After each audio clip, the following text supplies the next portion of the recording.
Kamusta sa lahat mga kaibigan? Sa channel ngayon, ipapakita ko kung ano gagawin kung hindi gumagana ang simple voice chat. Oo, mas tiyak hindi ito konektado. Oo, at paano ayusin ito? Kaya pumapasok tayo sa server, oo, naka-off. Pumunta sa mga file. Dito kailangan natin ang config ng voice chat. At narito ang voice chat server properties. Ngayon, may tiyak na port dito, oo. Kailangan nating magsulat ng button dito. Dito, i-click ang connect at kopyahin ang port na ito. Tapos, i-paste ito dito.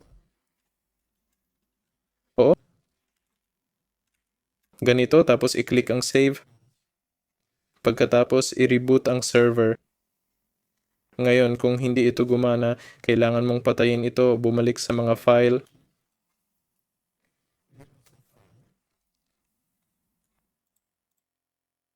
Pumunta sa config, ulit voice chat, ulit server properties at isulat ang port -1. Pagkatapos is-save at subukang i-reboot ulit ayon sa pagkakabanggit, Aternos. Kung wala kang error na ito sa Aternos, gawin mo rin ito sa iyong lokal na server, oo, tulad ng ipinakita ko lang.